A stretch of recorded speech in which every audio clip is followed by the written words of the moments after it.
Dunianya kita dapat diberikan kesehatan dan dapat melaksanakan perkuliahan pada hari ini meskipun secara tatap maya. Nah, kami dari kelompok 4 itu akan membahas terkait dengan bencana gunung api.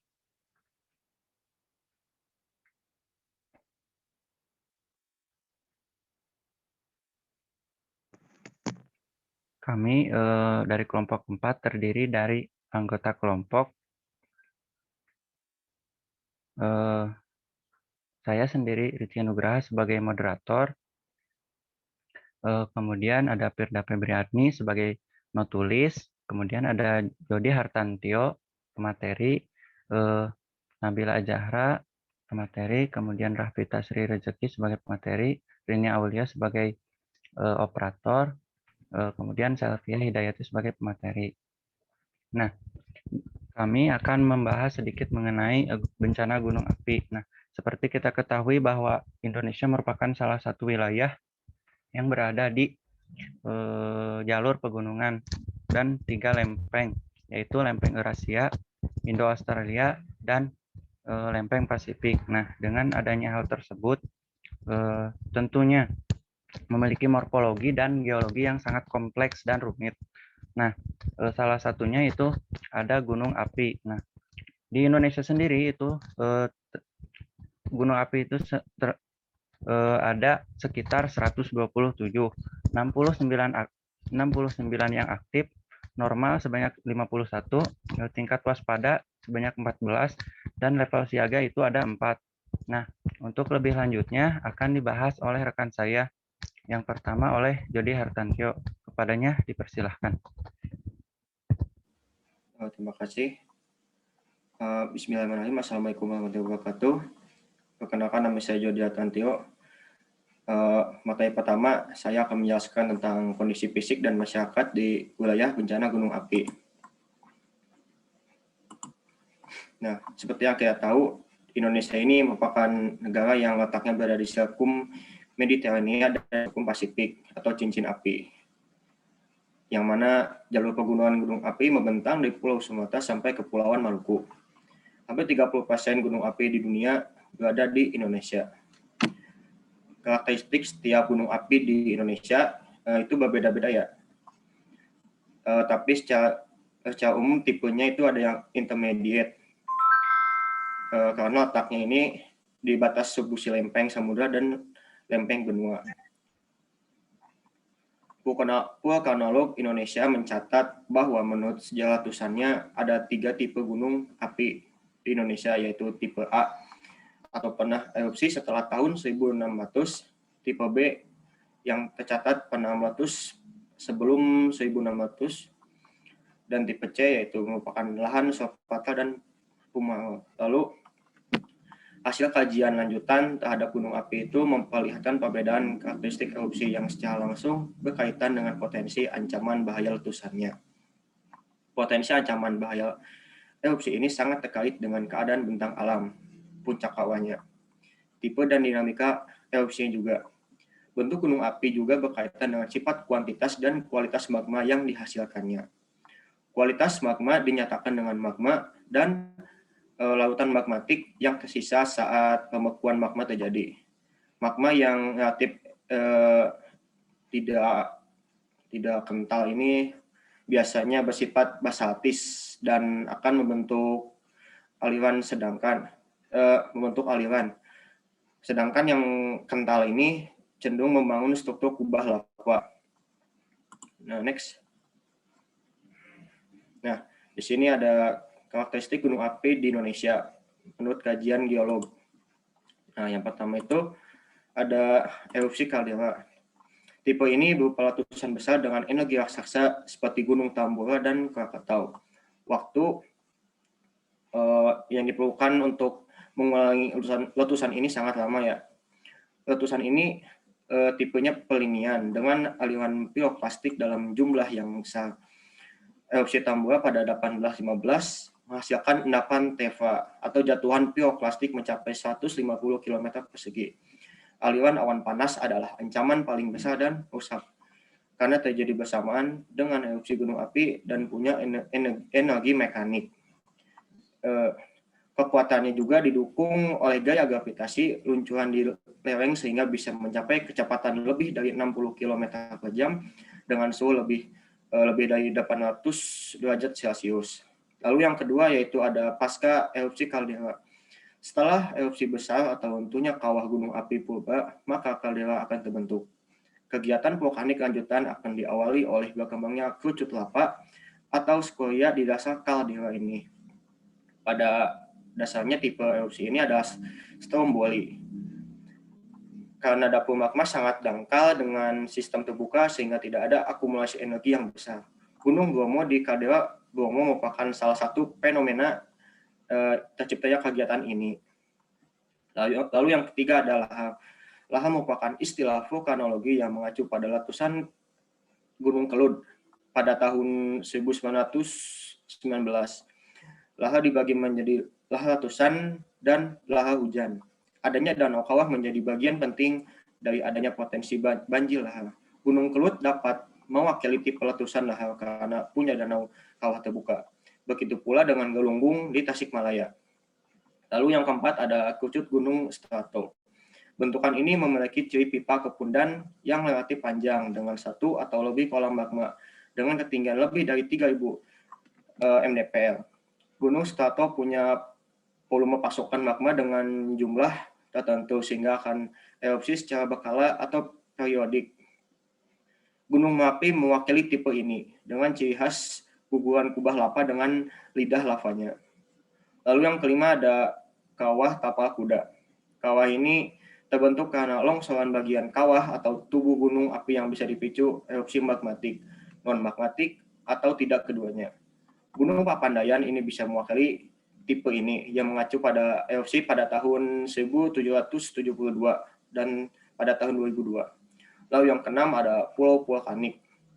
Pulau vulkanik gunung api dan submarine canyon atau gunung api di bawah laut memiliki potensi bahaya letusan besar seperti Gunung Krakatau atau anak Gunung Krakatau.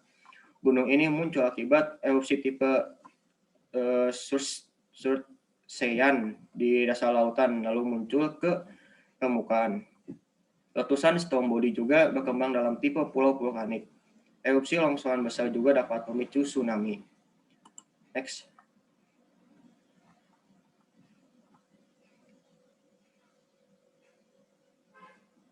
Next. Nah. Lalu selanjutnya itu ada kondisi masyarakat di wilayah bencana gunung api. Yang pertama itu ada mayoritas penduduknya ini bermata pencaharian sebagai petani ya, karena tanahnya di sekitar gunung api itu subur dan cocok untuk ditanami sayur-sayuran dan buah-buahan. Lalu bisa dijadikan sebagai objek wisata atau dibuat kafe maupun rumah makan. Dikarenakan akan menyajikan panorama yang indah dan sejuk yang bisa dimanfaatkan untuk mencari keuntungan demi kebutuhan ekonomi masyarakat di sekitarnya. Lalu yaitu rumah-rumah di sekitar gunung api juga kebanyakan masih bersifat permanen dan sebagian kecil semi permanen dan tidak permanen. Karena kawasan sekitar gunung api yang wilayahnya merupakan desa menjadikan perspektif masyarakatnya masih belum bisa diubah atau diarahkan menjadi lebih baik.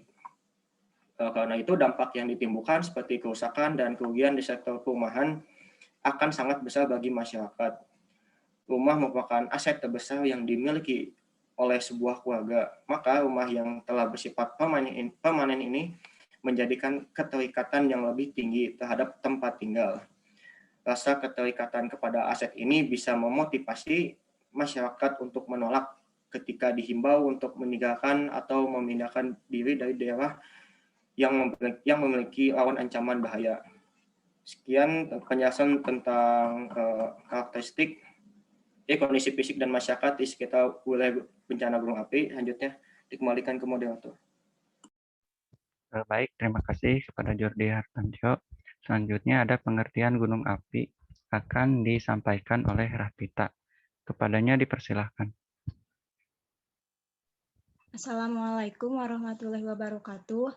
Di sini saya akan melanjutkan materi. Yang pertama yaitu mengenai pengertian gunung api. Gunung api atau volcano adalah suatu sistem saluran fluida panas atau batuan dalam wujud cair atau lava yang memanjang dari kedalaman sekitar 10 km di bawah permukaan bumi sampai ke permukaan bumi, termasuk endapan hasil akumulasi material yang dikeluarkan pada saat meletus. Vulkanisme adalah segala peristiwa yang berhubungan dengan magma yang keluar mencapai permukaan bumi melalui rekahan dalam kerak bumi atau melalui sebuah pipa sentral yang disebut terusan kepundan atau diaterma. Permukaan bumi yaitu disebut dengan lava. Next.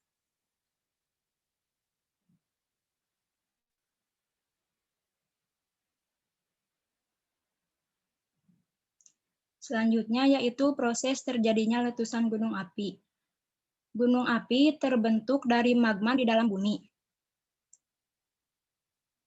Magma terbentuk akibat panasnya suhu di dalam interior bumi. Pada kedalaman tertentu terjadi suhu panas yang sangat tinggi sehingga mampu melelehkan batuan-batuan di dalam bumi. Saat batuan meleleh, dihasilkan gas yang kemudian bercampur dengan magma. Sebagian magma terbentuk pada kedalaman 24 hingga 48 km.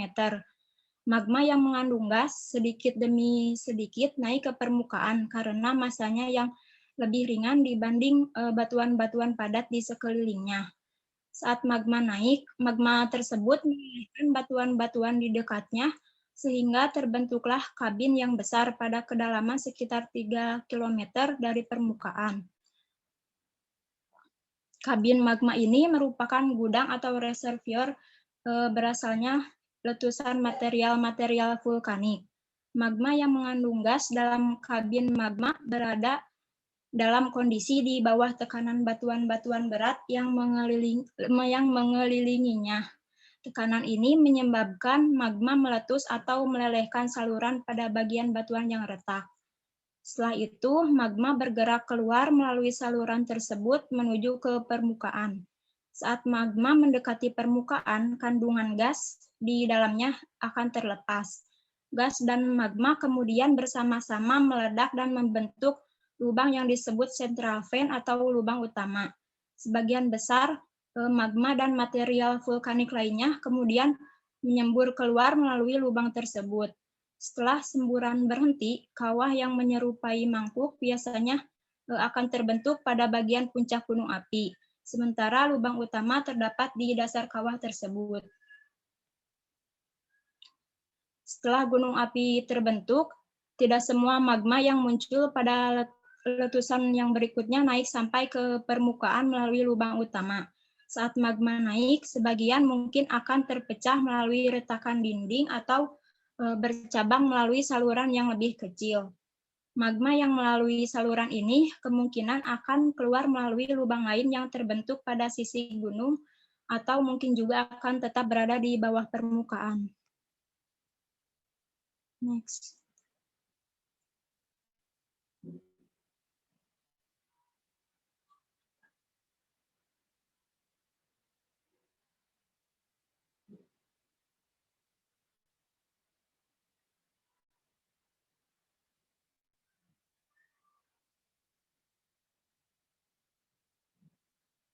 Selanjutnya yaitu tanda-tanda akan terjadinya bencana gunung api. Yang pertama yaitu terjadinya kenaikan suhu udara di kawasan gunung api. Lalu keluarnya asap pada bagian kawah gunung api. Terjadi suara gemuruh yang berasal dari gunung api. Lalu terjadi gempa bumi vulkanik. Hewan-hewan dari kawasan gunung akan turun ke permukiman masyarakat. Lalu tanaman atau tumbuhan di sekitar gunung api mulai layu dan mengering. Mata air mulai mengering dan panas, lalu akan terdapat retakan di tanah dan mengeluarkan asap.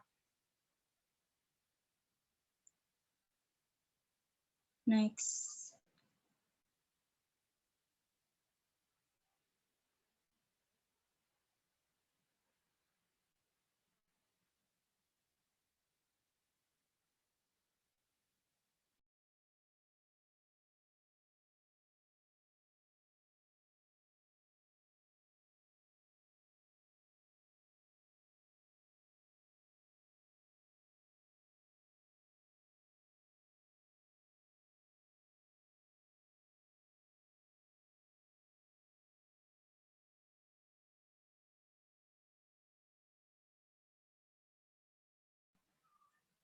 Selanjutnya yaitu dampak dari terjadinya bencana gunung api.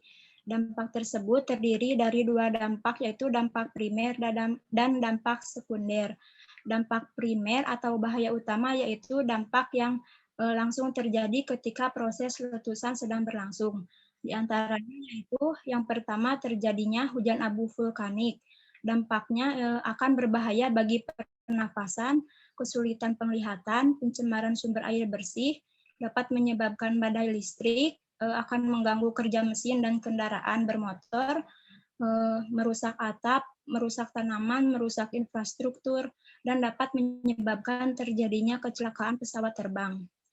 Lalu yang kedua yaitu awan emulsi, yaitu awan yang sangat panas yang merupakan campuran material letusan antara gas dan bebatuan. Yang ketiga yaitu banjir lava, dampaknya dapat menghancurkan segala material apa saja yang dilaluinya. Yang keempat yaitu gas beracun. Dampak dari kadar gas yang tinggi ini dapat menimbulkan kematian. Lalu yang kelima lontaran material pijar. Dampaknya dapat melukai dan menyebabkan kematian pada makhluk hidup. Lalu yang keenam gelombang pasang atau tsunami. Hal ini akan terjadi apabila gunung api tersebut terdapat di dasar laut. Contohnya yaitu letusan Gunung Krakatau. Dampak yang kedua yaitu dampak sekunder atau bahaya tambahan, yang merupakan dampak yang terjadi setelah proses letusan gunung api. Di antaranya yaitu akan berdampak pada terjadinya banjir lahar yang dapat menyebabkan rusaknya tanah pertanian, perkebunan, perikanan, peternakan, dan permukiman penduduk. Sekian materi yang dapat saya sampaikan. Selanjutnya saya kembalikan ke moderator. Baik, terima kasih kepada Saudari Rafita. Materi selanjutnya akan dipaparkan oleh Selvia. Adanya dipersilakan. Baik, Assalamualaikum warahmatullahi wabarakatuh. Saya akan menjelaskan mengenai pencegahan dan mitigasi bencana. Untuk yang pertama ada pencegahan atau prevention.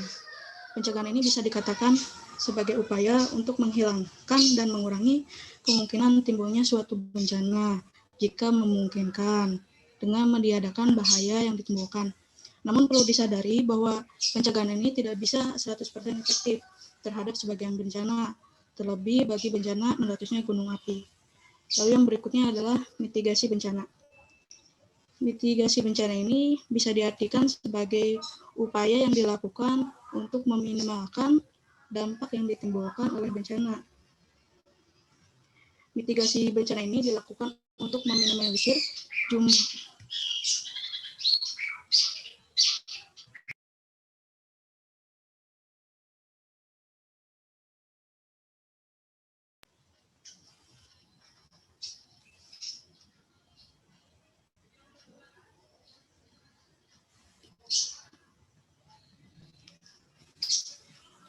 jumlah korban jiwa, kerugian harta benda, rusaknya lingkungan, terganggunya roda perekonomian masyarakat.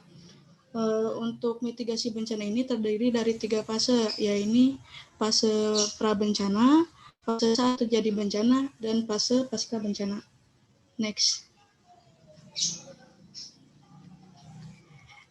Untuk fase yang pertama ada fase prabencana. Nah, di fase prabencana ini atau fase sebelum terjadinya bencana, yang pertama ada mengikuti sosialisasi tentang peristiwa letusan gunung berapi. Biasanya dilakukan oleh lembaga terkait baik oleh BPBD atau pemerintah setempat. Lalu yang berikutnya adalah mematuhi pengumuman dari instansi berwenang, misalnya dalam penetapan status gunung api. Misalnya terjadi peningkatan status dari normal ke waspada. Apa yang harus dilakukan oleh masyarakat? Sebaiknya masyarakat harus mematuhi pengumuman dari instansi tersebut. Lalu yang ketiga adalah mengenali tanda-tanda terjadinya gunung berapi yang tadi sudah disebutkan oleh Rafita sebelumnya. Lalu yang terakhir adalah mengetahui tempat yang aman dan jalur evakuasi apabila terjadi meletusnya gunung api. Next shot. Lalu yang kedua adalah fase saat terjadi bencana. Yang pertama adalah tidak berada di lokasi radius yang telah ditentukan. Untuk lokasi radius ini, radius aman dari suatu gunung api itu berbeda-beda. Misalnya pada meletusnya Gunung Agung pada tahun 2017, radiusnya berjarak 12 km. Sedangkan pada Gunung Merapi pada kejadian tahun 2020, radiusnya hanya 3 km. Lalu yang kedua, kenakan pakaian yang bisa melindungi tubuh. Diusahakan saat terjadi bencana gunung meletus, kita harus menggunakan pakaian panjang atau baju panjang. Lalu penggunaan kacamata untuk melindungi mata dari abu vulkanik, serta yang paling penting adalah penggunaan masker agar abu vulkanik itu tidak terhirup oleh kita. Lalu yang ketiga adalah mematuhi pedoman dan perintah dari instansi berwenang. Sebaiknya apabila terjadi gunung meletus tersebut, kita harus mematuhi pedoman atau perintah dari instansi seperti BPBD. Apa yang harus kita lakukan, kita harus nurut, jangan bebal. Lalu yang terakhir adalah mengungsi pada masyarakat gunung meletus ke tempat yang lebih aman. Next shot. Untuk yang terakhir ada fase pasca bencana. Di fase ini lebih difokuskan untuk memulihkan kondisi atau rehabilitasi dan pembangunan kembali atau rekonstruksi tata kehidupan dan penghidupan masyarakat menjadi lebih baik. Untuk rehabilitasi dan rekonstruksi akan dibahas lebih lanjut oleh rekan saya nanti. Mungkin cukup sekian. Terima kasih. Saya kembalikan kepada moderator. Baik, terima kasih kepada Selvia. Untuk selanjutnya akan dibahas oleh Nabila. Kepadanya dipersilahkan. Sama saya. Baik, selanjutnya di sini saya akan menjelaskan mengenai tanggap darurat bencana gunung api. Nah, tanggap darurat bencana ini adalah serangkaian kegiatan yang dilakukan dengan segera pada saat kejadian bencana untuk menangani dampak buruk yang ditimbulkan. Nah, tanggap darurat bencana ini memiliki sasaran, yaitu Save More Lives. Kegiatan utamanya adalah berupa pencarian, penyelamatan, dan evakuasi, serta pemenuhan kebutuhan dasar berupa air minum, makanan, dan penampungan atau shelter bagi para korban bencana. Next. Nah, kemudian tindakan yang harus dilakukan oleh seorang ketika terjadi gunung meletus, yaitu yang pertama menghindari daerah rawan bencana seperti lereng gunung, lembah, dan daerah aliran lahar. Kemudian pergi ke tempat yang terbuka, lindungi diri dari abu letusan dan awan panas, serta persiapkan diri untuk kemungkinan bencana susulan. Kemudian kenakan pakaian yang bisa melindungi tubuh seperti baju, lengan panjang atau jaket, celana panjang, topi, masker, dan lainnya. Kemudian jangan memakai lensa kontak. Selanjutnya, lakukan evakuasi dan pengungsian pada masyarakat sekitar gunung meletus ke tempat yang lebih aman. Kemudian yang terakhir adalah mematuhi pedoman dan perintah dari instansi berwenang tentang upaya penanggulangan bencana. Sekian dari saya kembalikan lagi kepada moderator. Baik, yang barusan Rini ya. Tadi ada kesalahan. Untuk selanjutnya akan dipaparkan oleh Nabila. Kepadanya dipersilahkan. Assalamualaikum warahmatullahi wabarakatuh. Di sini saya akan menjelaskan tentang kesiapsiagaan. Kesiapsiagaan adalah rangkaian kegiatan yang dilakukan untuk mencegah bencana melalui langkah yang tepat untuk guna dan berdaya guna. Kesiapsiagaan merupakan faktor penting bagi masyarakat untuk menghadapi bencana, mengurangi korban, dan mengurangi kerugian. Next.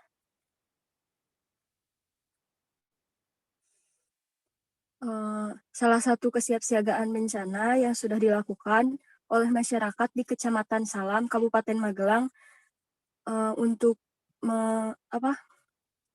kesiapsiagaan bencana yang ada di situ tuh, kegiatan yang dilakukannya adalah yang pertama, informasi bencana. Masyarakat di Kecamatan Salam, Kabupaten Magelang melakukan latihan tanggap darurat dan menyebarkan informasi berupa pamflet dan poster. Juga menyediakan pentungan untuk memperingati jika ada bencana gunung erupsi. Lalu yang kedua ada rute evakuasi. Di Kecamatan Salam, Kabupaten Magelang, belum terdapat rute evakuasi, tapi hanya ada titik kumpul dan lokasi evakuasi. Yang ketiga ada sarana dan prasarana. Masyarakat di Kecamatan Salam, Kabupaten Magelang ini sarana dan prasarananya hanya menggunakan kendaraan pribadi atau jalan kaki, dan juga saling membantu. Jadi yang mempunyai kendaraan pribadi ini membantu masyarakat lain yang tidak mempunyai. Dan yang terakhir ada lokasi pengungsian. Di Kecamatan Salam, Kabupaten Magelang, hanya terdapat 2 tempat pengungsian, yaitu di sekolah dan masjid di sekitarnya. Sekian dari saya, terima kasih. Baik, terima kasih kepada Nabila. Untuk selanjutnya, itu ada mengenai rehabilitasi dan rekonstruksi pasca bencana gunung api. Itu akan dipaparkan oleh saya sendiri. Next. Nah, tentunya dengan adanya rehabilitasi dan rekonstruksi ini diakibatkan oleh tadi ya adanya suatu bencana gunung api. Nah, bencana gunung api tersebut itu suatu proses ataupun peristiwa vulkanisme. Nah, di mana material yang dikeluarkan itu berupa zat padat, zat cair maupun zat gas. Nah, salah satu diantaranya adalah material berupa batuan piroklastika. Nah, piroklastika ini terdiri dari bongkah, krakal, kerikil, pasir, dan debu. Selain itu juga ada debu awan panas yang terdiri dari pasir. Nah, dengan adanya hal tersebut itu tentunya bisa merusak dan merugikan bagi masyarakat di sekitar wilayah gunung api.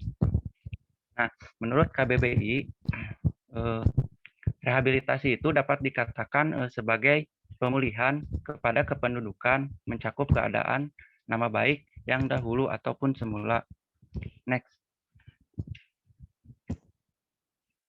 Nah, kemudian dalam Undang-Undang Nomor 24 Tahun 2007 tentang penanggulangan bencana dan peraturan pemerintah Nomor 21 Tahun 2008 itu tentang penyelenggaraan penanggulangan bencana.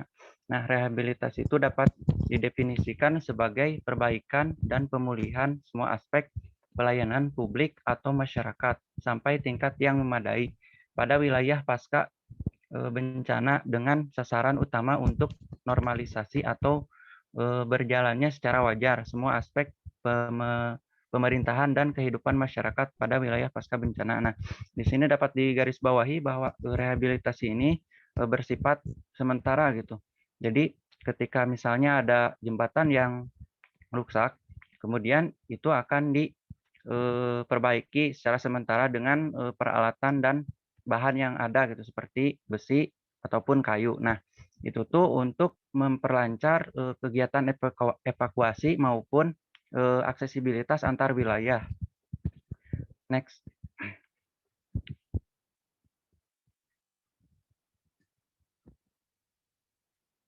Next. Nah, kemudian di sini ada rekonstruksi. Nah, menurut Sigarlaki, rekonstruksi itu merupakan perumusan kebijakan dan usaha serta langkah-langkah nyata yang terencana dengan baik, konsisten, dan berkelanjutan untuk membangun kembali secara permanen semua sarana, prasarana, dan sistem kelembagaan, baik di tingkat pemerintahan maupun masyarakat. Kemudian ada menurut BNPB nomor 17 tahun 2010.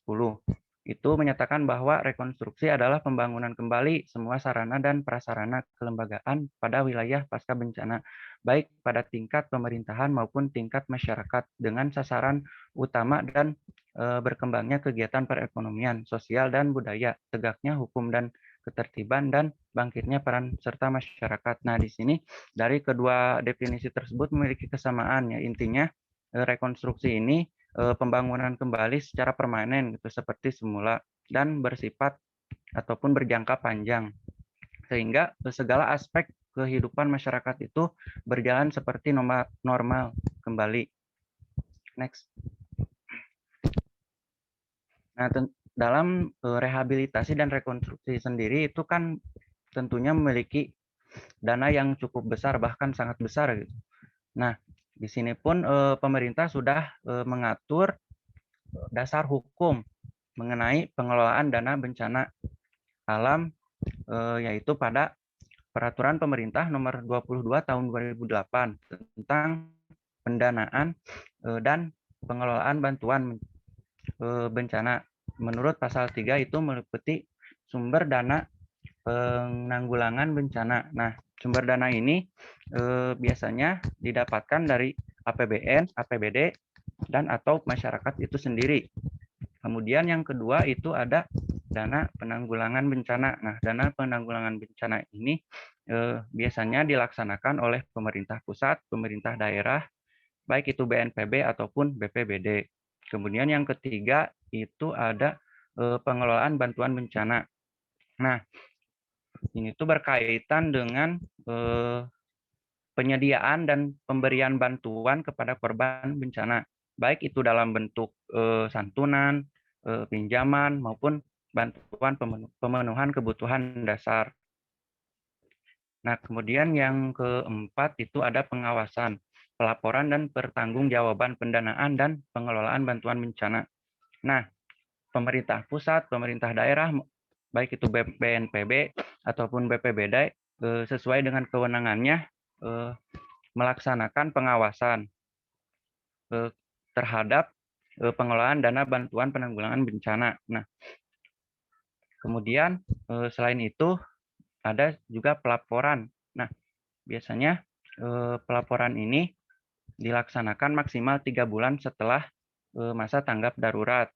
Tentunya dalam pelaporan ini diperlukan data yang akurat dan transparan. Next, John. Nah, kemudian di sini ada ruang lingkup. Nah, dalam peraturan undang-undang ataupun dalam peraturan Kepala Badan Nasional Penanggulangan Bencana nomor 17 tahun 2010 itu tentang pedoman umum penyelenggaraan rehabilitasi dan rekonstruksi pasca bencana. Pada bab 3 pasal 4 yang pertama itu peran koordinasi. Nah, peran koordinasi ini mencakup koordinasi pada tahap perencanaan, pelaksanaan, serta pemantauan dan evaluasi. Kemudian yang kedua di sini ada manajemen penyelenggaraan rehabilitasi dan rekonstruksi. Nah, yang pertama itu ada input. Nah, input ini merupakan suatu pengkajian dan penilaian akibat bencana, analisis dampak bencana, perkiraan kebutuhan rehabilitasi dan rekonstruksi. Nah, jadi pemerintah itu memerlukan suatu data untuk untuk dianalisis itu dampak bencananya, bagaimana perkiraan dana yang akan dikeluarkan untuk merekonstruksi maupun merehabilitasi dampak bencana. Kemudian yang kedua itu ada proses. Nah, proses di sini berkaitan dengan penyusunan aksi dan penentuan prioritas, pengalokasian sumber daya, pelaksanaan pemantauan dan evaluasi. Nah, dalam proses ini biasanya pemerintah itu merencanakan aksi dan penentuan prioritas. Jadi apa saja yang harus diprioritaskan untuk bantuan kepada korban bencana, misalnya diprioritaskan itu misalkan sumber daya air ataupun sumber daya pangan terlebih dahulu. Kemudian output. Nah, di sini output itu berupa hasil dari rehabilitasi dan rekonstruksi. Karena salah satu indikator pencapaian perbaikan lingkungan pasca bencana itu meliputi komponen kawasan pemukiman, kawasan industri, kawasan usaha, dan kawasan bangunan gedung. Nah, ini merupakan salah satu hasil dari rehabilitasi dan rekonstruksi. Kemudian ada outcome. Nah, outcome ini berkaitan dengan manfaat ya yang dirasakan oleh korban bencana ataupun daerah. Tentunya dalam rehabilitasi dan rekonstruksi ini harus memiliki manfaat kepada para korban bencana.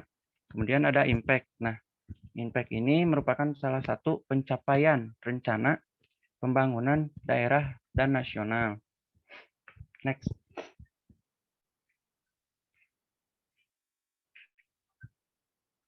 Nah, kemudian di sini ada langkah-langkah penyelenggaraan rehabilitasi dan rekonstruksi bencana gunung api. Nah, yang pertama itu ada mendeskripsikan kondisi umum wilayah bencana gunung api. Nah, ini tuh meliputi kondisi fisik, kependudukan, kondisi perumahan, sarana dan prasarana publik, energi, misalnya masyarakat itu menggunakan energi listrik untuk kehidupan sehari-hari. Kemudian ada pos dan telekomunikasi, pendidikan, kesehatan, agama, pariwisata, dan kondisi sosial budaya lainnya. Kemudian yang kedua itu ada pengkajian kebutuhan pemulihan wilayah pasca bencana.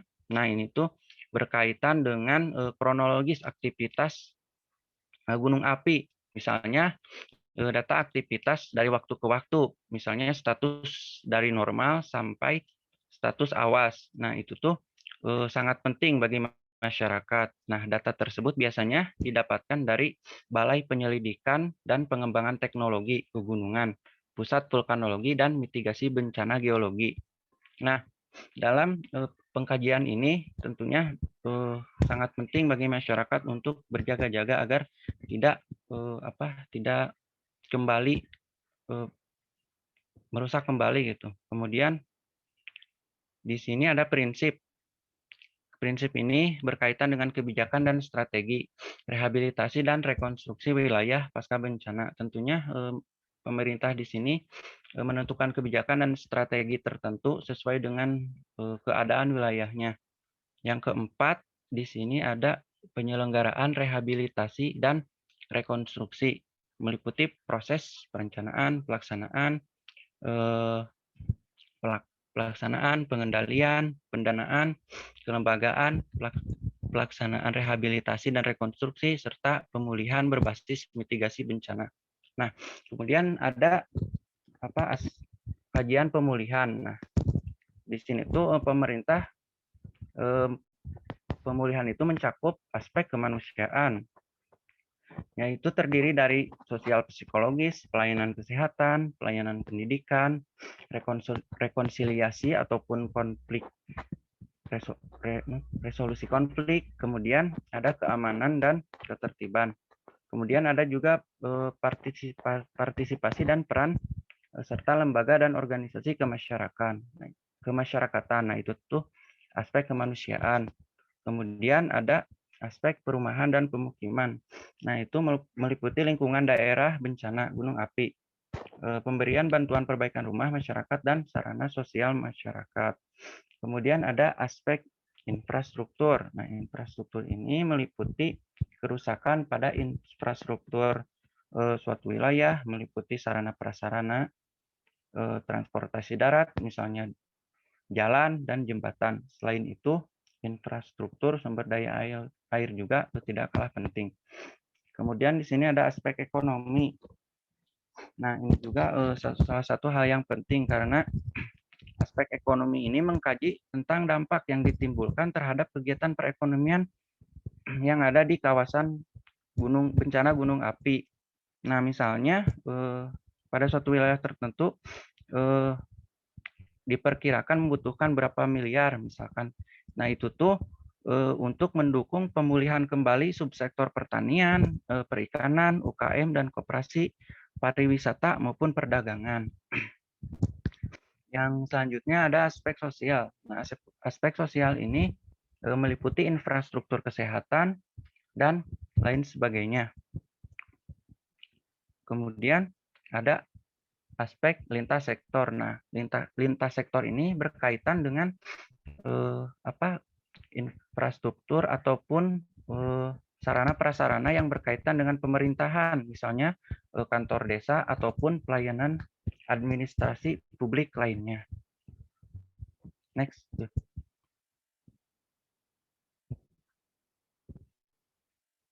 Nah, yang selanjutnya di sini ada contoh rehabilitasi dan rekonstruksi. Yang pertama, saya mengambil gambar itu dari artikel Tempo, kalau tidak salah itu.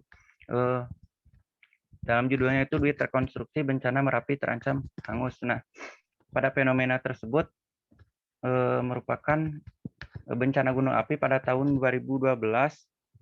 Nah, untuk rehabilitasi dan rekonstruksi ini sisa anggaran APBN itu kalau tidak salah mencapai 60 miliar itu terancam hangus karena apa?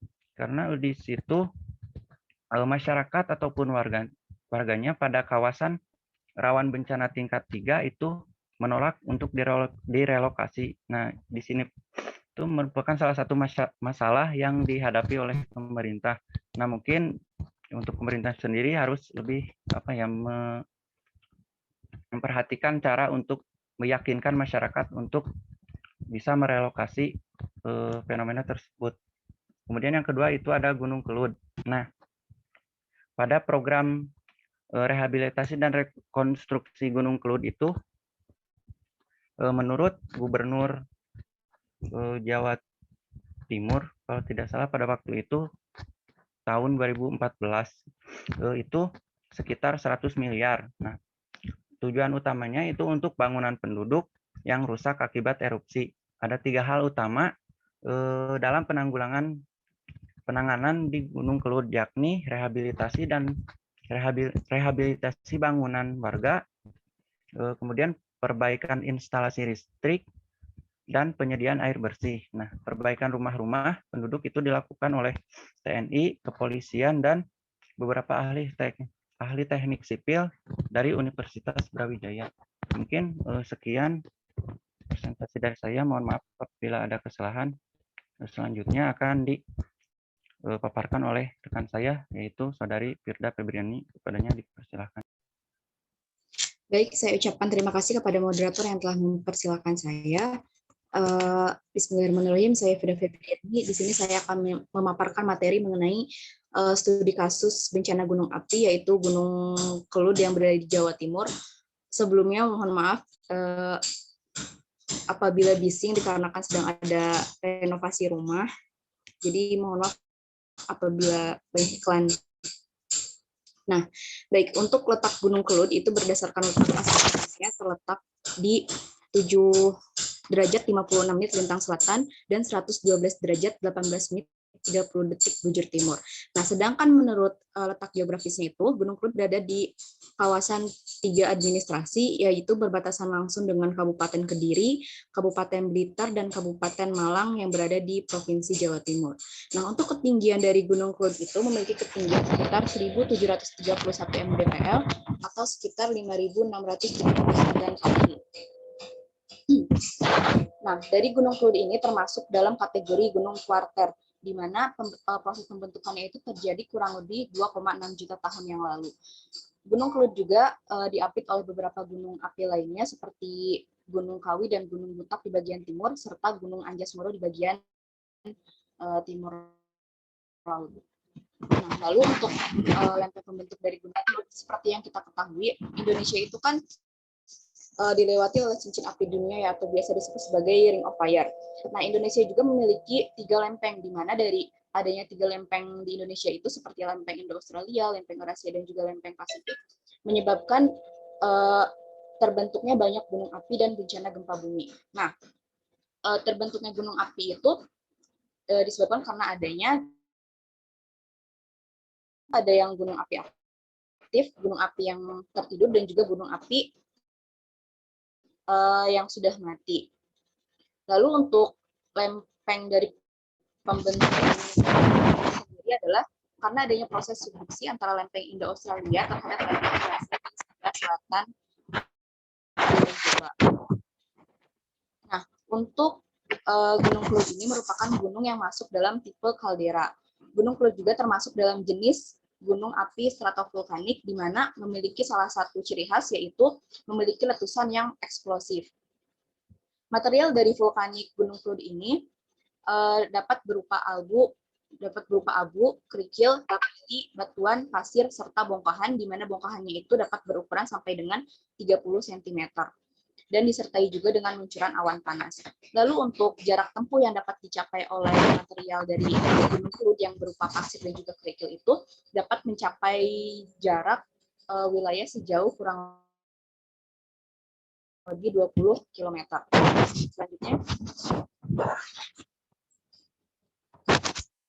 Nah, ini ada sekilas info dulu. Ada 2 jalur menuju Gunung Kelud. Yang pertama itu adalah via Tulung Rejo. Nah, bagi kalian para pendaki yang ingin menuju Gunung Kelud, bisa melewati jalur ini di Desa Tulungrejo, Kecamatan Gandusari, Kabupaten Blitar. Nah, untuk total perjalanan sampai dengan base camp itu kurang lebih 1 jam. Lalu untuk kedua itu ada Via Desa Wates, di mana ini diperuntukkan bagi para wisatawan yang enggan untuk bersusah payah berjalan kaki. Nah, melalui Via Desa Wates ini bisa menggunakan transportasi umum seperti motor. Jarak tempuhnya itu adalah 30 menit, lalu dilanjutkan perjalanan menuju Desa Sugiwaras sampai di pintu gerbang wisata Gunung Kelut. Selanjutnya. Nah, di sini ada sejarah letusan dari Gunung Kelut. Yang pertama itu adalah letusan Kelut tahun 1311 sampai 1481 Masehi. Letusan ini ditulis secara singkat dan padat dalam kitab Pararaton II dan Dua Kakawin Negara Kertagama.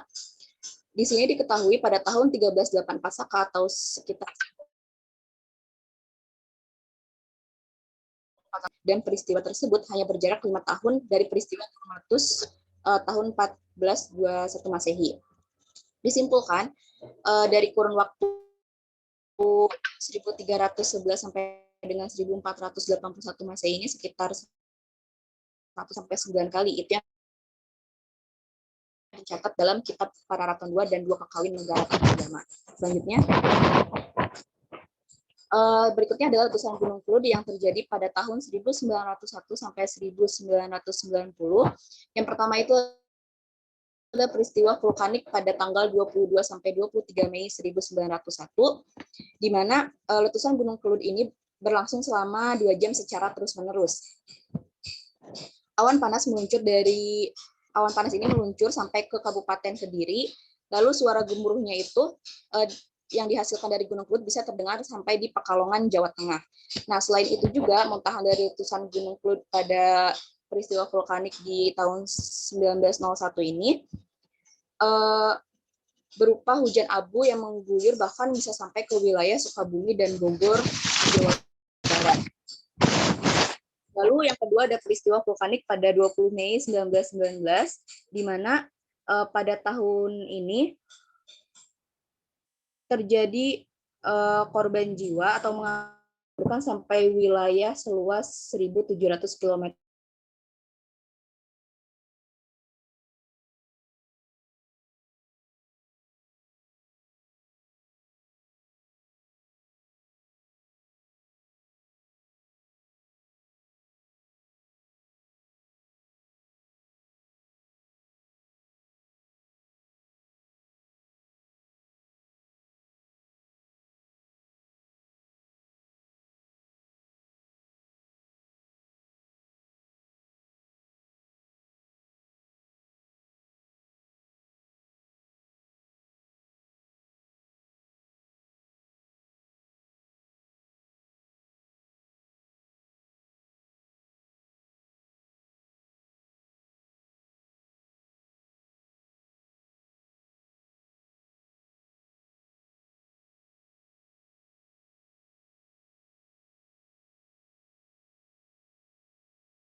di mana bahasa Jawa Ngoko ini merupakan perpaduan antara bahasa Jawa kasar dengan bahasa Ngoko halus. Nah, lalu ada mata pencaharian masyarakat di sekitar Gunung Kelud. Untuk mata pencaharian itu sebenarnya beragam, seperti petani, pedagang, lalu juga ada aparat pemerintahan, pegawai negeri sipil, dan lain sebagainya. Tetapi mayoritas di masyarakat di sekitar Gunung Kelud itu adalah sebagai petani, dikarenakan di sana kan daerahnya relatif dataran tinggi ya. Maka dari itu daerah di sana itu sangat cocok dan tanahnya itu begitu subur sehingga cocok untuk digunakan sebagai pertanian. Nah, adapun komoditas yang utama dari pertanian di sana, terutama di Desa Sugihwaras, itu adalah tanaman atau buah nanas. Nah, buah nanas yang berasal dari perkebunan Desa Sugihwaras yang berada di sekitar Gunung Kelud ini masuk ke kategori 3 besar nasional pada tahun 2019. Hal ini bisa menjadi suatu pembuktian bahwa daerah tersebut itu memiliki kesuburan tanah yang sangat tinggi yang cocok untuk budidaya buah nanas dan juga tumbuhan yang lainnya. Nah, pada umumnya juga karena mayoritasnya itu sebagai petani, yang ditanam itu sebenarnya tidak hanya buah nanasnya saja, meskipun buah nanas menjadi komoditas, tapi ada juga seperti tanaman hortikultura, palawija, dan juga perkebunan. Selanjutnya, dari sistem religi untuk Desa Sugihwaras terutama, karena saya mengambil studi kasusnya di Desa Sugihwaras, itu merupakan masyarakatnya multikultural, di mana terdapat banyak agama di sana seperti Islam, Kristen, Hindu, Konghucu, dan juga Buddha. Tetapi yang menjadi mayoritasnya itu tetap agama Islam. Nah, salah satunya itu dari adanya keberagaman sistem religinya itu adalah adanya dua tempat ibadah yang berdiri ataupun yang dibangun saling berdekatan. Di sana menunjukkan bahwa di sana menunjukkan bahwa toleransi antar umat beragamanya itu tinggi. Lalu ada pun sistem organisasi sosial masyarakat. Seperti di desa pada umumnya, di Desa Sugihwaras juga terdapat Karang Taruna untuk menyelenggarakan acara-acara kegiatan kemasyarakatan seperti kayak 17-an, terus juga Maulid Nabi. Nah, yang uniknya itu dari sistem organisasi sosial masyarakatnya, pada bulan Agustus, terdapat komunitas Radio Kelud FM, di mana Radio Kelud FM ini diperuntukkan untuk mengedukasi masyarakat mengenai perkembangan dari Gunung Kelud itu sendiri. Selanjutnya. Nah, adapun sistem kesenian tradisional yang bisa ditemukan di daerah Kabupaten Kediri itu sebenarnya sangat banyak. Tapi khususnya di Desa Sugihwaras ini, di Kecamatan Ngancar, seperti halnya jaranan Senterewe yang biasanya dimainkan bersamaan dengan upacara adat Larung Sesaji Gunung Kelud pada bulan Syuro. Nah, kesenian jaranan ini dipentaskan dalam berbagai pagelaran seperti dalam acara Festival Kelud setiap tahunnya. Acara tersebut juga diadakan oleh pemerintah Kabupaten Kediri di lapangan milik Desa Sugihwaras. Lebih tepatnya itu di depan gedung museum atau teater Gunung Kelud. Nah, pada acara festival ini juga dipentaskan berbagai macam kesenian yang lain seperti ketoprak asli Kediri, grup Suryo Budoyo asli dari Desa Bendo, Kecamatan Pagu, Kediri. Nah, di samping itu juga untuk melestarikan kesenian tradisional, acara festival ini bertujuan untuk menyedot perhatian khususnya bagi wisatawan agar mau untuk mengunjungi acara tersebut.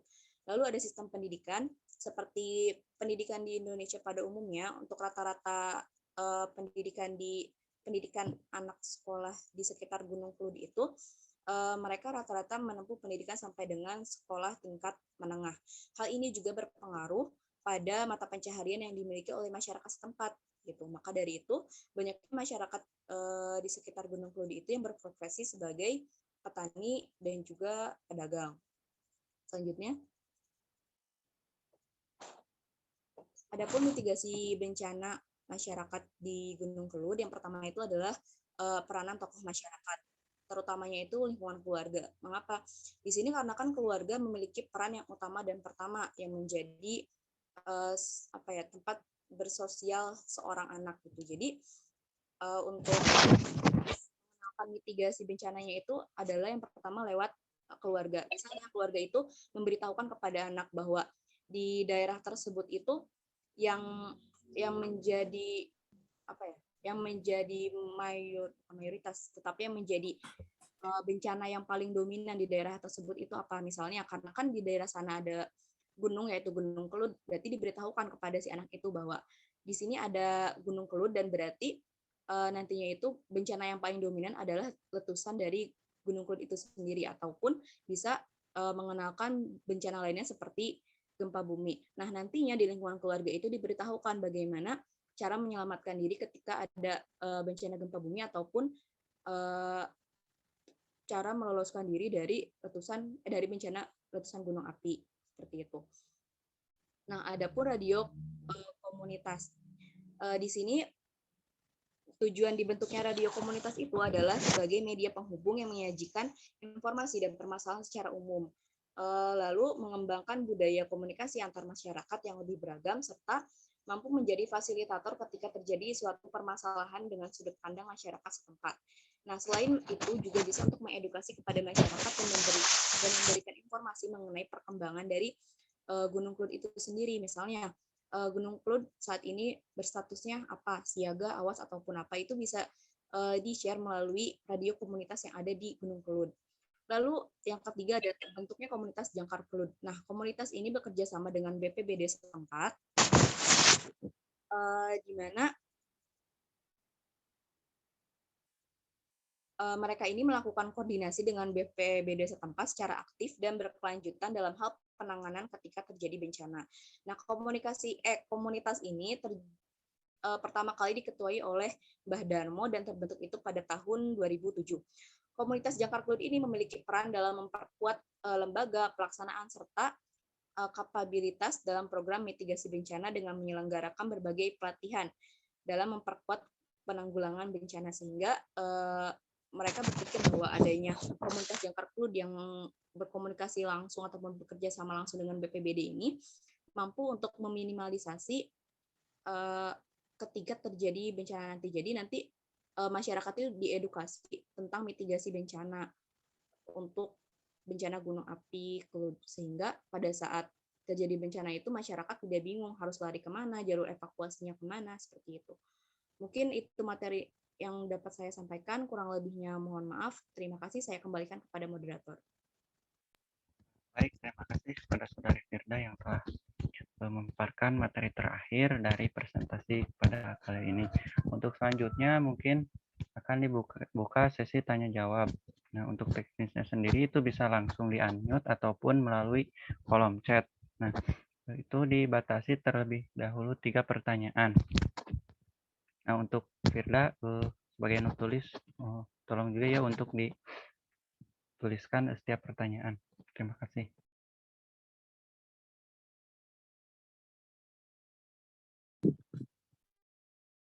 Oh ya, ini ada satu pertanyaan dari Muhammad Fahmi Ruhyat dari kelompok 1. Yaitu pertanyaannya adalah bagaimana menurut kalian mengenai kepercayaan masyarakat akan keputusan kuncen pada gunung api yang mempengaruhi cara berpikir masyarakat dalam memitigasi bencana gunung api Kelud, dan bagaimana fungsi dari sosialisasi mitigasi bencana. Nah, mungkin itu pertanyaan dari Muhammad Fahmi Ruhyat. Barangkali ada yang mau menjawab ataupun kita tampung terlebih dahulu ya. Silakan apabila ada yang mau bertanya lagi. Izin bertanya. Silakan, Irfan. Ya, kan kalau bencana itu kan pasti kan menimbulkan suatu korban maupun baik fisik maupun materi ya kan. Tapi dari gunung berapi sendiri kan selain menimbulkan kerugian, tapi juga ada keuntungan kayak misalkan tanahnya itu jadi subur kayak gitu. Nah, mengapa hal tersebut bisa terjadi gitu? Jadinya kenapa bisa tanahnya bisa subur? Karena kenapa? Gitu. Itu saja. Baik, terima kasih kepada Saudara Irfan yang telah menanyakan.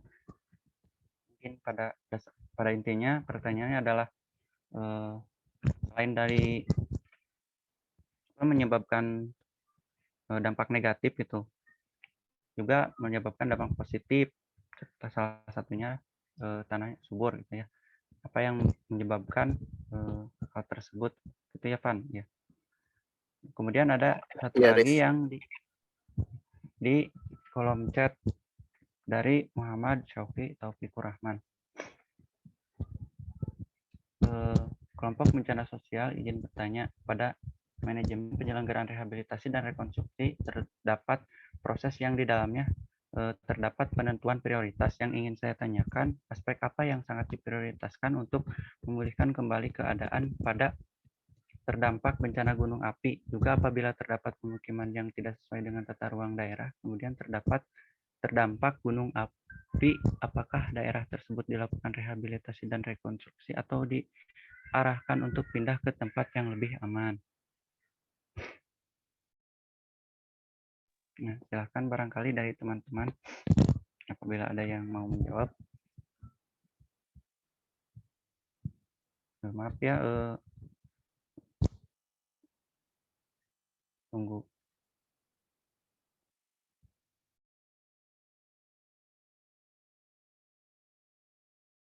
Mungkin dicukupkan terlebih dahulu ya untuk 3 penanya dan beri kami waktu untuk menjawabnya. Terima kasih. Izin menjawab pertanyaan dari Fahmi. Silahkan, Jody. Ya, mungkin menurut saya kuncen itu penting bagi masyarakat di sekitar gunung api ya, khususnya itu mungkin bagi masyarakatnya, karena kuncen ini dipercaya sebagai pemberi informasi kepada mereka atau yang bisa dipercaya oleh mereka daripada lembaga-lembaga pemerintahan seperti itu, karena kuncen itu sudah hidup atau lahir sejak dulunya atau sejak kecil di sekitar gunung api. Oleh karena itu, kuncen juga bisa menunjukkan gejala-gejala yang dialami oleh gunung api saat akan terjadinya meletus. Dikarenakan sudah hafal dan mungkin juga kuncen itu memiliki ilmu yang sudah didapatkan sejak kecil atau turun-temurun dari nenek moyangnya. Mungkin kepercayaan masyarakat lebih percaya kepada kuncen seperti itu.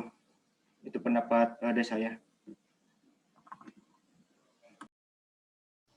Terima kasih, Izin Jody. menambahkan moderator. Oh, silakan Selvia untuk menambahkan. Untuk pertanyaan dari Fahmi ya, mengenai kuncen ini kan bisa disebutkan sebagai salah satu warisan budaya dan leluhur juga gitu. Seperti contoh misalkan di Gunung Merapi kan sekarang kuncennya itu Mbah Asih kalau nggak salah. Beliau ini kan anak dari Mbah Marijan dulu. Nah, beliau ini bekerja sama dengan BPPT KG gitu dalam mempengaruhi masyarakat serta dalam pemberian informasi mengenai misalnya dalam peningkatan status Gunung Merapi gitu kan. Terus sebenarnya kuncen ini juga jadi salah satu kolaborasi antara kearifan lokal dengan teknologi tadi sama BPPTKG gitu. Terus untuk fungsi dari sosialisasi mitigasi bencana, menurut saya kan itu kan bisa memberitahu gitu apa yang harus dilakukan masyarakat seperti tadi bagaimana saat sebelum bencana atau saat terjadi bencana bahkan setelah terjadinya bencana begitu mungkin. Terima kasih. Kembalikan kepada moderator. Baik, terima kasih kepada Selvia Hidayati atas tambahannya. Barangkali ada yang mau menjawab lagi atau mau menambahkan. Kalau dirasa cukup, mungkin bagaimana kepada Saudara Fahmi Ruhyat, apakah cukup? Iya, terima kasih atas jawabannya. Cukup. Nah, mungkin di sini saya akan mencoba menjawab dari pertanyaan dari Muhammad Syauqi terkait dengan prioritas yang harus diprioritaskan itu apa dulu gitu. Nah, menurut saya untuk dari rehabilitasi dan rekonstruksi ini yang perlu diprioritaskan terlebih dahulu terkait dengan sumber daya air, misalnya kebutuhan air, fasilitas MCK, kemudian misalkan kalau di daerah jembatan, misalkan pembangunan jembatan, kemudian sumber daya pangan gitu, ataupun tenda yang bersifat sementara gitu untuk mengevakuasi para korban.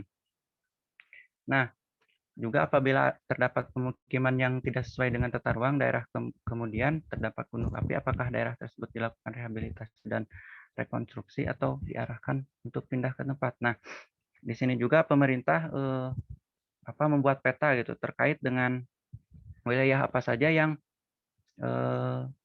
tidak sesuai gitu atau memberikan potensi korban bencana gunung api. Nah, mungkin di sini juga masyarakat itu diarahkan untuk pindah di lokasi yang telah ditentukan di dalam evakuasi, misalkan dalam tenda evakuasi ataupun di asrama dan lain sebagainya, itu yang lebih aman. Mungkin seperti itu. Barangkali ada yang mau menambahkan, silahkan.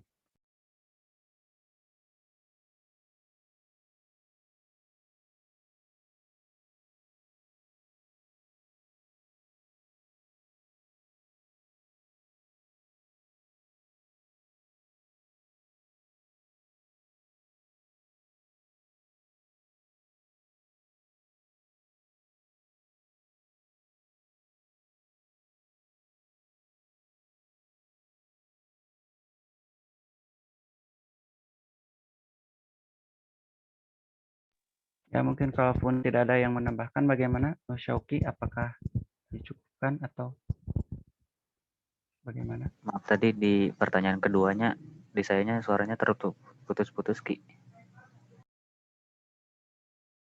Oh, oke, siap. Ya, terkait dengan yang kedua itu kan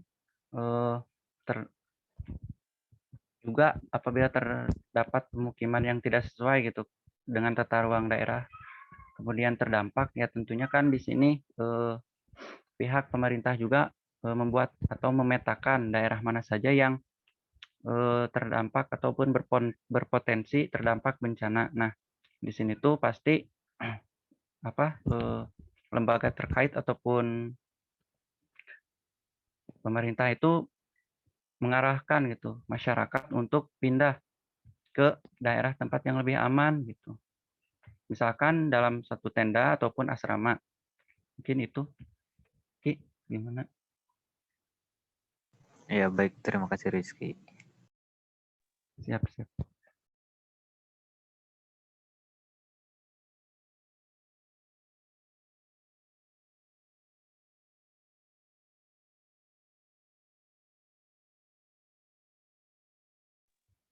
Selanjutnya tadi ada pertanyaan dari Irfan. Selain dari dampak negatif juga ada dampak positif terkait dengan bencana gunung api. Nah, salah satunya itu membuat tanah subur. Nah, kenapa bisa terjadi demikian? Mungkin seperti itu yang ditanyakan oleh Irfan. Barangkali ada yang mau menjawab. Persilakan. Oke, izin menjawab untuk pertanyaan dari Irfan terkait tadi kan salah satu dampak positif, bukan dampak positif sih, salah satu akibat dari letusan gunung api itu diantaranya adalah mampu untuk menyuburkan tanah di sekitar gunung api tersebut. Nah, hal ini dikarenakan tanah vulkanik ini kan terbentuknya dari lahar dan juga abu ya. Nah, lahar dan abu ini sebenarnya kaya akan mineral seperti zat besi, kalsium, magnesium, dan yang lainnya. Nah, kandungan mineral tadi itu dapat membantu untuk pertumbuhan tumbuhan. Jadi, mineral yang ada di dalam tanah tersebut itu yang tercampur dari lahar dan juga abu erupsi gunung api tersebut bisa membuat tanah di sekitarnya menjadi subur untuk tanaman. Kurang lebih seperti itu. Mungkin nanti akan diberikan tambahan oleh rekan saya ataupun diberi penjelasan yang lebih jelas oleh Pak Tio dan juga Pak Nedi.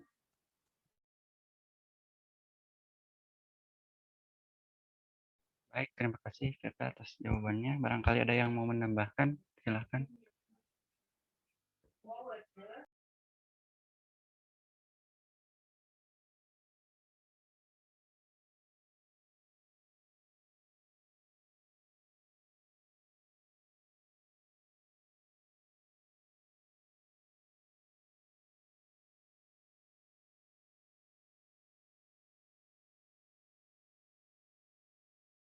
Karena tidak ada yang menambahkan, kepada penanya Irfan, bagaimana? Apakah sudah cukup atau masih kurang? Doris, terima kasih atas jawabannya juga dari Vita. Ya, Irfan, sama-sama. Mungkin untuk satu lagi ya, ini ada pertanyaan dari Rizky Maulana dari kelompok 2. Terkait dengan bagaimana bentuk adaptasi masyarakat di sekitar lereng gunung api dalam mengantisipasi terjadinya bencana gunung api meletus, baik dalam bentuk kearifan lokal ataupun yang lainnya. Nah, silakan barangkali ada yang mau menjawab.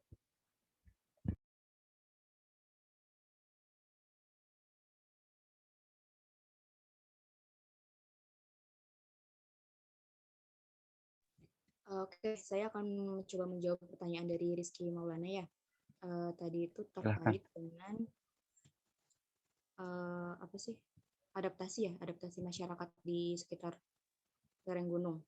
Nah, yang pertama itu adalah masyarakat harus bisa untuk mengenali dan juga mengetahui tanda-tanda alam yang biasanya akan, mohon maaf ya jika bising, sedang hujan soalnya. Masyarakat itu dihimbau dan diharuskan untuk bisa mengenali dan juga mencatat tanda-tanda alam yang biasanya akan muncul sebelum gunung api itu meletus. Nah, biasanya itu tanda-tanda yang paling umumnya adalah di mana hewan-hewan liar yang berada di sekitar lereng gunung itu berlarian turun, ataupun hal ini disebabkan karena kan kalau misalnya si gunung itu mau meletus, otomatis si suhu itu akan naik, sehingga untuk hewan-hewan liar yang berada di sekitar lereng itu karena merasakan suhu di sekitarnya itu naik, maka mereka memutuskan untuk turun dari lereng tersebut.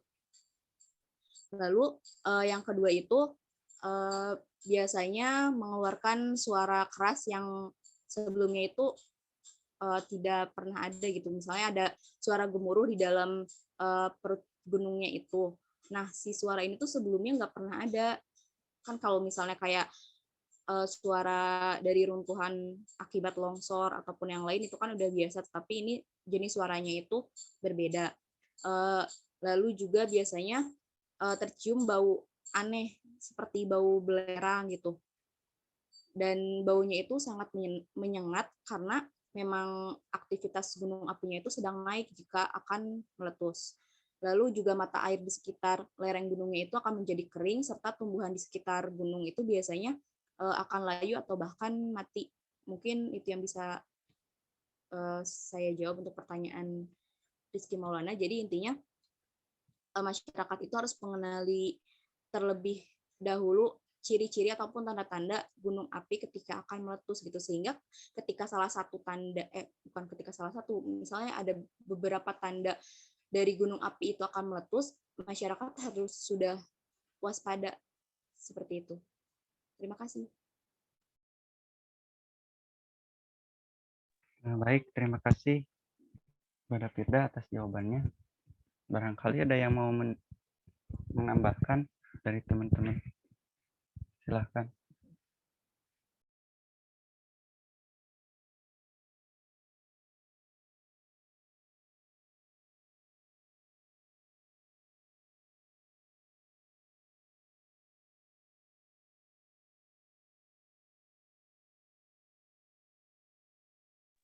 Ya, kalau dirasa cukup, mungkin bagaimana kepada penanya, Saudara Rizky, apakah cukup atau bagaimana?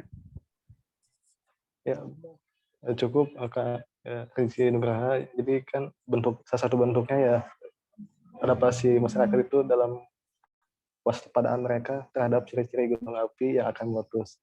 Ya, terima kasih. Ya, sama-sama. Untuk selanjutnya mungkin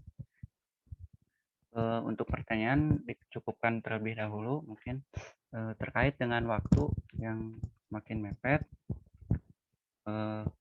Pak, apakah ini ditutup saja atau bagaimana, Pak? Ya, sudah cukup.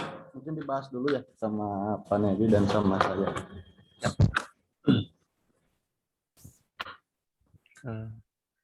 Mungkin dicukupkan presentasi dari kelompok kami. Mohon maaf apabila ada kesalahan dan kekurangan. Untuk selanjutnya mungkin ada tambahan dari Bapak Tio dan Pak Nedi. Silakan. Penuhun untuk moderator ya. Jadi terima kasih juga untuk kelompok 4 berarti yang sudah melaksanakan presentasinya terkait dengan bencana gunung api. Nah, mungkin di sini saya akan mempersilahkan kepada Pak Nedi. Halo, Assalamualaikum Pak Nedi.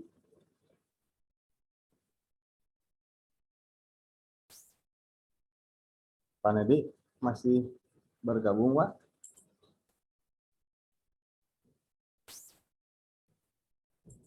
Oke, sepertinya lagi keluar dulu ya.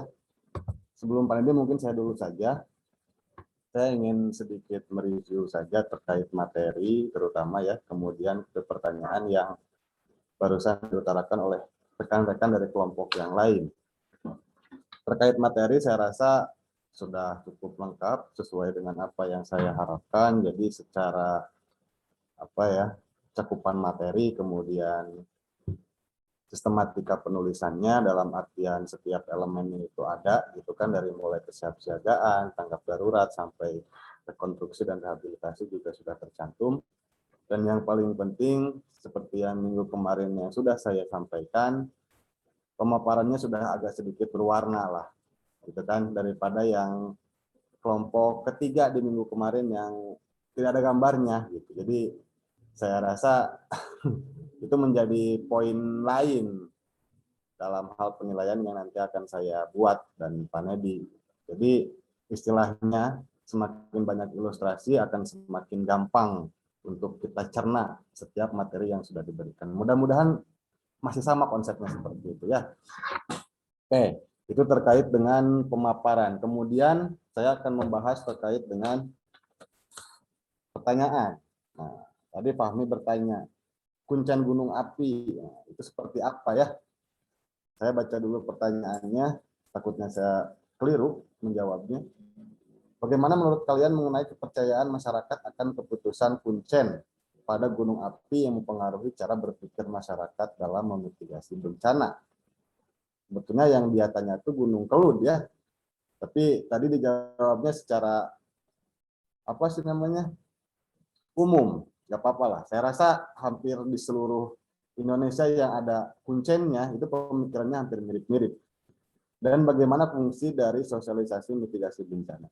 Dulu mungkin kalian juga pernah ingat di Gunung Merapi ya di Jogja itu ada yang disebut Mbah Marijan. Dan sekarang turun ke anaknya ya, karena Mbah Marijannya sudah meninggal ketika bencana gunung api di sana. Justru kuncen gunung api meninggalnya oleh gunung api gitu. Itu kasus Mbah Marijan. Berarti di situ kadang-kadang kita bisa mematahkan teori bahwa kuncen itu mengetahui segalanya. Karena kan buktinya Mbah Marijan sendiri tidak bisa menghindari bencana yang dia prediksi sendiri gitu. Berarti kan ada keterbatasan dalam hal manusia ya di situ sebagai kuncen dalam hal beradaptasi dengan gunung api. Di sisi lain, saya berpikirnya gini, kuncen itu sebagai ya bisa disebut penasehat spiritualnya lah bagi warga, biar warga itu cenderung tenang berada di lokasi yang rawan bencana, gitu, terutama yang gunung api. Saya lihat sekarang pemerintah sudah sangat peduli gitu. Jadi kan masyarakat yang sifatnya tradisional kadang-kadang tidak mempercayai pemerintah. Mereka lebih percaya ke kuncen justru kan. Itu dalam tanda petik ya.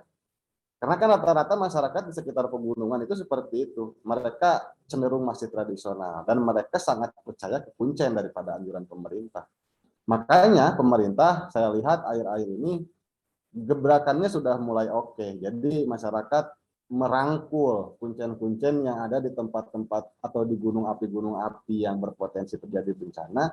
Kemudian program dari pemerintah itu disinergikan dengan pengetahuan yang dipunyai oleh kuncen. Gitu. Alhasil ya mudah-mudahan mungkin nanti masyarakat akan bisa teredukasi gitu dengan mix metode tersebut. Jadi metode dari pemerintah masuknya lewat kuncen dulu kan, kemudian oleh kuncen juga digabungkan dengan metode beliau dan akhirnya bisa disosialisasikan ke masyarakat agar masyarakatnya bisa lebih menerima gitu kan, yang awalnya tradisional jadi bisa lebih terbuka. Mungkin itu cara yang oke lah saya rasa ya, karena bisa menjembatani antara dua pemikiran, yaitu pemikiran secara ilmiah, kemudian pemikiran secara spiritualis. Gitu. Itu ya dari Muhammad Fahmi, saya rasa cukup untuk menjawabnya ya, karena hampir di seluruh gunung di Indonesia kuncennya sifatnya seperti itu, bukan hanya di Kelut dan di Merapi saja. Oke. Kemudian yang kedua dari Irfan, kenapa hasil gunung api jadi subur? Nah ini menarik ya, karena pada saat meletusnya justru akan merusak gitu. Tidak langsung subur, ingat loh, ketika gunung api mengeluarkan material seperti abu vulkanik, kemudian lava, ya kan, lahar dan lain sebagainya, itu tidak langsung subur, tapi memiliki daya rusak dulu. Nah, suburnya kapan? Suburnya adalah ketika nanti itu sudah dingin dan sudah beradaptasi dengan lingkungan di sekitarnya. Seperti contoh aja gini, dulu pada saat letusan Tambora, itu tidak serta-merta ketika sudah meletus dingin langsung subur gitu. Tapi di Tambora sendiri itu butuh waktu antara 10-15 tahun sampai wilayah di sekitar Gunung Tambora itu menjadi sangat subur. Ya mungkin itu sangat tergantung oleh jenis material yang keluarnya juga kan. Kemudian oleh lingkungan yang ada di sananya. Tiap-tiap gunung mungkin punya tipe-tipe adaptasi tersendiri. Jadi kita bisa mengukur waktunya ketika itu meledak, kemudian untuk suburnya itu butuh waktu berapa lama. Jadi tidak serta-merta langsung subur ya, ingat, tapi merusak dulu awalnya. Oke, kenapa jadi subur? Karena kaya akan mineral, ya kan, seperti zat besi, kalsium, magnesium, sodium, potasium, fosfor, sulfur, silikon, dan yang lain. Nah, mineral ini bisa membantu pertumbuhan tumbuhan. Jadi, mineral dalam campuran tanah dan lahar dan abu erupsi gunung api itu membuatnya menjadi subur. Tapi ingat, itu butuh proses. Tidak langsung subur. Gitu ya. Itu untuk pertanyaan dari Irfan Bimantara. Ini bisa sedikit menjawab ya. Terus yang ketiga, nah ini aspek prioritas tentang pemulihan bencana gunung api. Ini dari siapa tadi? Dari Sauki ya. Sauki ya, betul ya. Nah, yang ingin saya tanyakan, aspek apa yang sangat diprioritaskan untuk memulihkan kembali kejadian pada terdampak bencana gunung api? Ingat, yang menjadi prioritas itu yang pertama adalah yang berhubungan dengan hidup orang banyak dulu.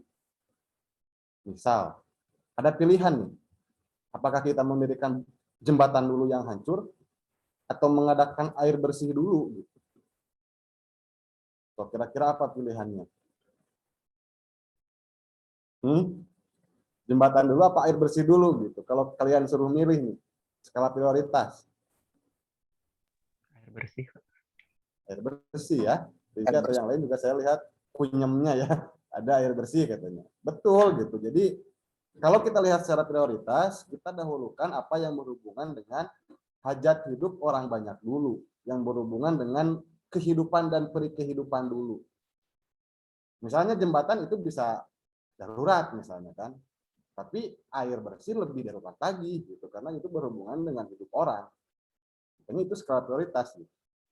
Jadi bisa aja air bersihnya dulu, kemudian tempat pengungsiannya dulu untuk tinggal gitu. Setelah itu tercukupi, makanannya pun sudah ada, baru infrastruktur yang lain, misal jembatan gitu kan, atau mendirikan posko pemerintahan dalam hal ini kelurahan, RT RW dan segala macam. Ini seperti itu. Kalau kita lihat skala prioritas. Kemudian apabila terdapat pemukiman yang tidak sesuai dengan tata ruang daerah, kemudian terdampak gunung api, apakah daerah tersebut dilakukan rehabilitasi dan rekonstruksi atau diarahkan untuk pindah ke tempat yang lebih aman. Nah, ini justru kalau saya lihat pertanyaan yang kedua dari Sauki, itu pertanyaannya sudah terjawab sendiri gitu. Nanti nggak maksud saya. Jadi dia bertanya dan dia menjawab sendiri. Nah, itu hebatnya Sauki ya. Betul, kalau tidak sesuai dengan tata ruang, tidak akan ada rehabilitasi atau rekonstruksi. Mereka akan dianjurkan untuk direlokasi. Betul. Pemerintah tidak akan menghambur-hamburkan uang untuk mendirikan atau merehabilitasi, merekonstruksi lokasi yang memang secara tata ruang itu salah. Karena nanti mereka akan melanggar aturan-aturan yang dimana dalam hal pengucuran dananya pun itu sudah ilegal gitu. Kalau misalnya si tata ruangnya itu sudah salah, gitu. Pasti akan direlokasi. Nah mungkin di sana bukan rehabilitasi lagi sebutnya, tapi rekonstruksi. Gitu. Karena kan kalau rehabilitasi itu membangun sementara ya, sifatnya sementara. Kalau rehabilitasi itu membangun sementara, sedangkan rekonstruksi itu membangun yang sifatnya lebih permanen. Nah, kalau yang relokasi itu sudah dilewati proses rehabilitasinya. Dia akan langsung rekonstruksi di tempat yang baru, karena kan di tempat yang baru tidak akan ada rehabilitasi. Karena itu tidak hancur tempat yang baru mah gitu kan, masih normal lokasinya. Bayang nggak maksud saya itu untuk Sauki? Oke? Atau yang lain? Ya Pak, kebayang Pak. Soalnya Pak banyak daerah-daerah yang terdampak bencana tapi udah dilarang juga tapi tetap ngebangun lagi di daerah tersebut Pak. Tuh, nah ini di situ dilematisnya ya pemerintah, karena dalam satu sisi mereka yang punya tanahnya gitu rata-rata kan. Masyarakat tuh rata-rata, kenapa saya tidak boleh mendirikan rumah di sini? Kan ini tanahnya milik saya gitu. Kan ada ego yang seperti itu kalau di masyarakat. Kadang-kadang ego seperti itu dan mereka tidak menerima terkait dengan aturan tata ruang yang berlaku di wilayah itu. Yaitu kita di sini mungkin selaku pemerintah gitu ya, pemerintah daerah bisa melakukan sosialisasi yang lebih humanis lah ke mereka. Jadi sifatnya jangan dipaksa sebetulnya, tapi disosialisasikan secara lemah lembut, buat mereka sadar, karena kalau dipaksa tanpa ada kesadaran, kadang-kadang mereka nanti setelah pindah, akan pindah lagi ke tempat asal. Gitu. Itu banyak terjadi loh. Mereka dipaksa pindah, relokasi. Mereka udah pindah, dipaksa kan, tapi setelah beberapa lama, mereka balik lagi. Berarti secara kesadaran itu tidak terbangun gitu, hanya dipaksa saja. Makanya di situ pemerintah itu perlu sosialisasi biar mereka sadar. Bukan dipaksa untuk pindah gitu, tapi disadarkan dulu dan mereka nanti akan pindah secara sukarela. Bagusnya seperti itu. Biar nanti setelah pindah mereka tidak akan kembali lagi. Gitu loh Sofi ya. Baik Pak, terima kasih Pak. Oke, karena kadang-kadang ketegasan pemerintah pun di sini agak kurang juga, agak lembek juga ya. Makanya banyak kejadian-kejadian seperti itu. Mungkin nanti kedepannya tugas kita bersama, minimal mengedukasi lah untuk masyarakat di sekitar tempat rawan bencana. Kemudian pertanyaan terakhir ya, setelah dari Saukite, dari Rizky. Bagaimana bentuk adaptasi masyarakat di sekitar lereng gunung api dalam mengantisipasi terjadinya bencana gunung api meletus? Baik dalam bentuk kearifan lokal ataupun yang lain. Sebetulnya yang paling gampang ya, di luar teoritis, itu adalah tanda-tanda alamnya itu seperti hewan yang sudah mulai tidak berperilaku normal. Tadi kan kelompok ini juga sudah menjelaskan ya, seperti ada hewan-hewan liar yang sudah turun ke pemukiman, ya kan? Kemudian munculnya sumber-sumber mata air baru, air panas baru ya, munculnya sumber-sumber mata air panas baru.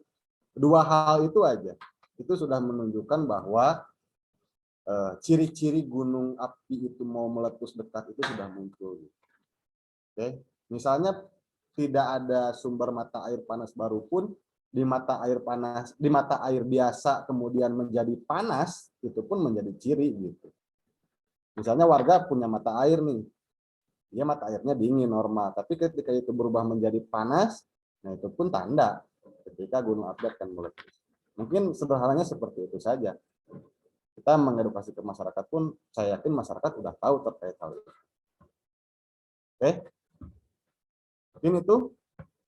Ada yang masih ingin ditanyakan atau mungkin Pak Haji Nadi sudah bergabung kembali? Mangga, Pak. Oh, sepertinya beliau belum bergabung lagi ya. Oke, silakan Rizky. Apakah sudah terjawab? Sudah, Pak. Rizky Maulana ya. Sudah. Dua Rizky-nya di sini. Yang pertama Rizky Maulana yang bertanya. Oke, gak apa-apa, sama saja ya. Oke, yang lain, apakah masih ada yang ingin ditanyakan atau diperdebatkan? Silahkan. Karena waktunya pun saya rasa pas ya, sudah mau habis. Bolehlah satu topik lagi jika ingin ada yang ditanyakan. Silahkan.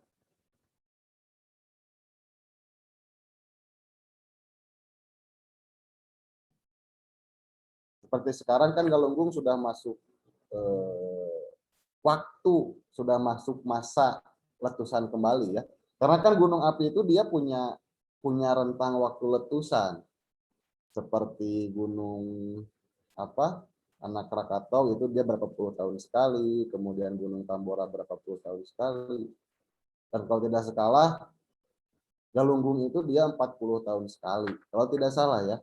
Dan terakhir Galunggung itu erupsi pada tahun 1980 berapa gitu. Nah sekarang tuh kita sudah masuk masa untuk erupsi Gunung Galunggung kembali. Nah di situ ya sebagai orang Tasik sih saya panik sebetulnya ya. Karena untuk melihat efek letusan pada tahun 1980 itu sampai ke kota loh. Bahkan Bukit 10.000 itu adalah hasil erupsinya gitu. Batu-batu yang berterbangan itu segede-gede rumah, segede-gede kandang ayam gitu kan, itu sampai hampir ke tengah kota, ke Tasik. Makanya mungkin ya di sini sebagai mahasiswa kita jangan menakuti masyarakat juga ya.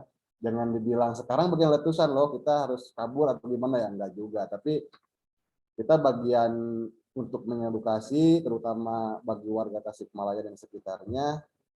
Dalam hal ini semoga bisa lebih waspada lagi melihat tanda-tanda alam dan insya Allah kalau kita bisa memprediksi melihat tanda-tandanya kita akan selamat gitu ya.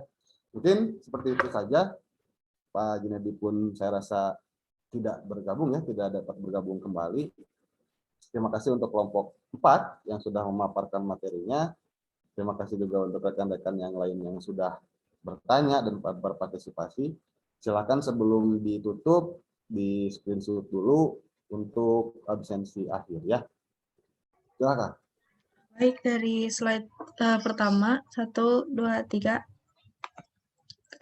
Slide kedua 1, 2, 3. Dan yang terakhir slide ketiga 1, 2, 3. Pak. Oke.